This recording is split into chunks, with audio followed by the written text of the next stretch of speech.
Good afternoon. I'm Dan DeRosa with 19 News Now, coming to you from our digital desk. We're going to be taking you to court in Barberton. This is for a former state representative who is facing some very serious charges against his own wife and child. 2 counts of domestic violence and 1 count of assault after he allegedly attacked his wife and daughter, even though they had a protection order. The former state rep opted for a bench trial, meaning the judge is going to decide his fate instead of a jury. Today, the judge is going to read that verdict. Here we go. Misdemeanor of the first degree in count 2, assault. Also a misdemeanor of the first degree. The alleged victims in count 1, Tina Louise Young, Mr. Young's spouse, and in count 2, Michael Lee Young, Mr. Young's brother. The court, of course, has considered this case without the intervention of a jury, Mr. Young having waived his right to a jury in this case. And in the 40 or so hours since we were last together, Mr. Young, I don't think it's hyperbole for me to say that I've spent a lot of time with this case. Over the years, I've assumed this role in many cases where there weren't jurors, where I was, in fact, fulfilling the function of the jury had they been impaneled. And I've taken that responsibility very seriously, and I hope you understand that. I'm going to, of course, announce the verdicts. I'll reduce my verdicts to the form of a judgment entry, which will be filed at the clerk's office and then distributed to you and your attorneys. And then we've got 2 other cases that I want to indicate. I would want to speak with Ms. Roberts, Mr. Callahan, and Mr. Grevin on those other 2 cases that remain unresolved after we're done in the court this morning. So if counsel will be kind enough to join me in chambers after we're done here in the courtroom to discuss those 2 remaining cases. Any problem doing that, Ms. Roberts? No. Mr. Grevin, Mr. Callahan? No, but would it be the court's intention to go back on the record after that, or just discuss in chambers? Just discuss in chambers. If there is a need for a record proceeding, of course, we can always come out into the courtroom, Mr. Callahan. Okay.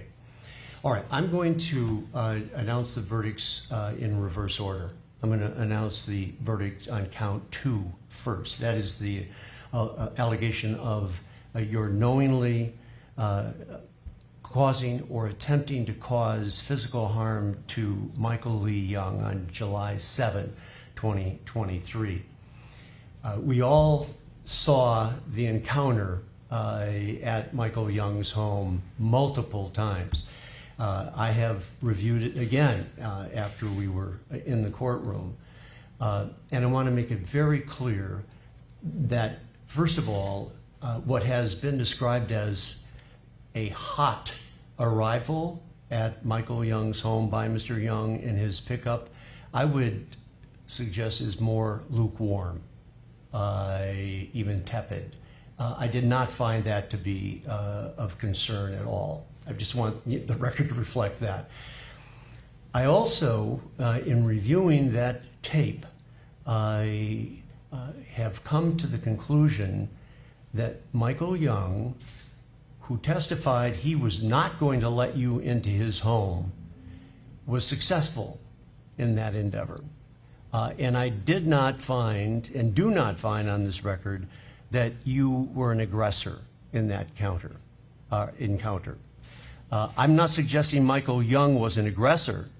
I'm suggesting Mr. Young indicated he lowered and charged when it was apparent to him you were going to come by him and go into the home. That was the way I saw that. So I am going to acquit you of that charge of assault, finding the states failed to prove beyond a reasonable doubt each of the elements of the crime of assault relating to the encounter with your brother, Michael Young. Now, going to count 1 of the indictment, where you are alleged to have knowingly caused or attempted to cause physical harm to your spouse on July 7, 2023, she being a family member. That was a much more difficult call for me. I want you to know that I reviewed the testimony of all the witnesses, including your testimony and the notes that I took at the trial.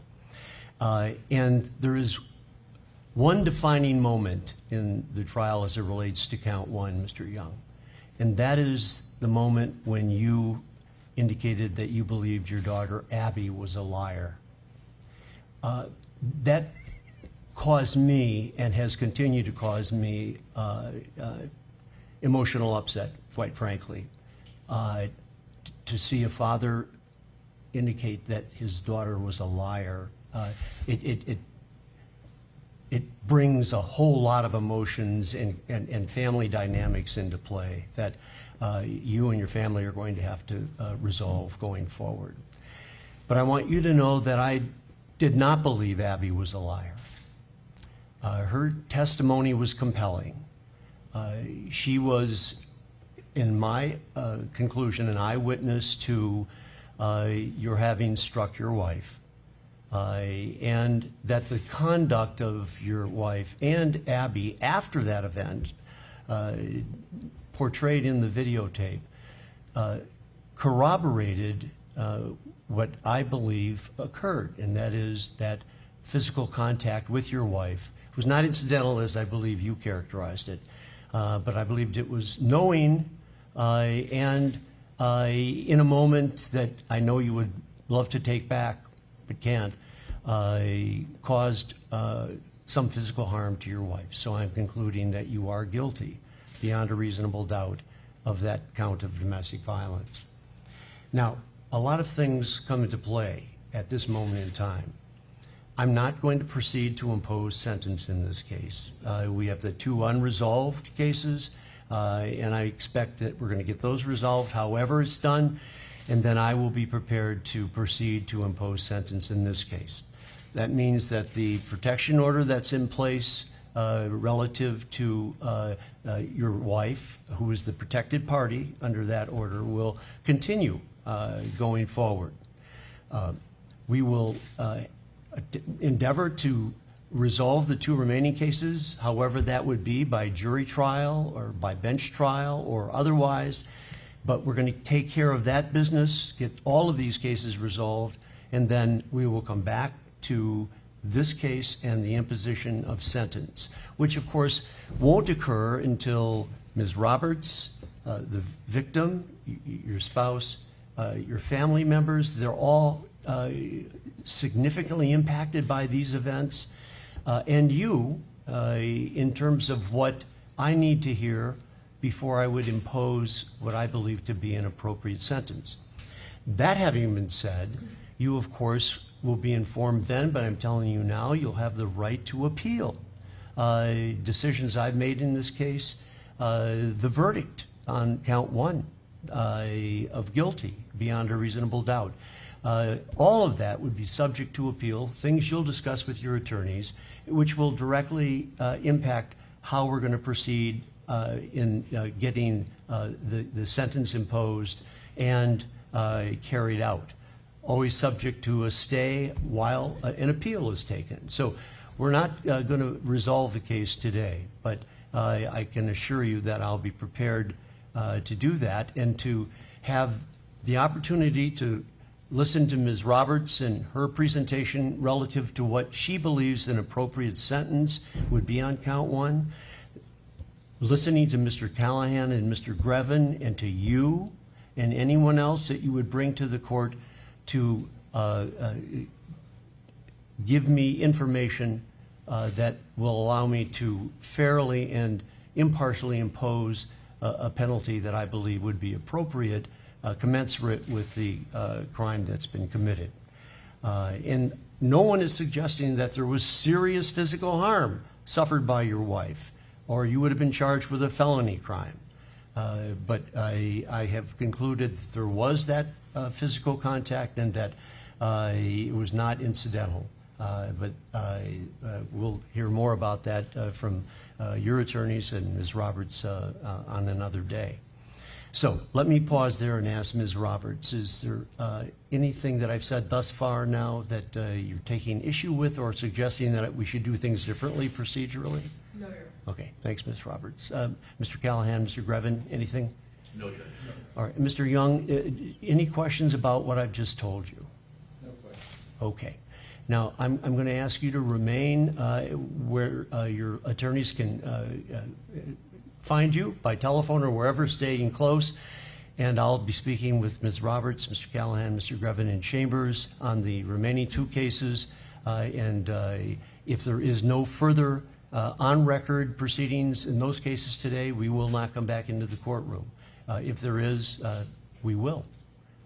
So we'll adjourn now. Thank you, ladies and gentlemen. Dan DeRose with 19 News. You're looking at former State Representative Robert Young there has just been found acquitted on one charge, the charge of assault against his own brother, but found guilty of domestic violence and assault against his own wife. You heard the judge say there that this is not a felony case. This was not a major as far as a result of injury, according to the judge. There was no major injury to his wife. That's the judge's words, and that's why he was not charged with a felony in this case. The case that they have to go back into the judge's chambers and discuss now is the violation of a protection order or a restraining order. There had been a protection order for Robert Young to stay away from his wife. He clearly violated that in some way, shape, or form if he's now been convicted of assaulting her. So you can see where they need to go back into the chambers and the judge is going to say, look, he's just been found guilty of assault. How do you want to move forward on violating the protection order? So that's where it gets a little messy, a little difficult. If perhaps the state will just drop that charge to move forward with sentencing, we'll have to wait and see. That conversation, what goes on back in the judge's chambers, could take 2 minutes, could take 20 minutes, could take an hour. That's why Young was ordered to stay close and to be able to come back into the courtroom if they have to go onto the record. What we'll do is we will step away, and if the judge does come back on the record and perhaps issue, I'm not sure that there will be a sentence given today. You heard the judge say that he wants to give the state time to render what they would like to see as a punishment. Of course, the prosecution will get to say what they think should be rendered as a punishment. With this not being a felony, just based on my experience, I can't see that Mr. Young would be given any prison time. But again, that all goes into whether or not what they do with that protection order charge. So we'll keep in touch with we have a reporter there in the gallery, and if they come back on the record, we'll come back to you live here on our digital platforms. Until then, I'm Dan DeRose with 19 News Now. Have a good afternoon. 19 News is everywhere. Download our CTV apps and follow us on social media @Cleveland 19 News.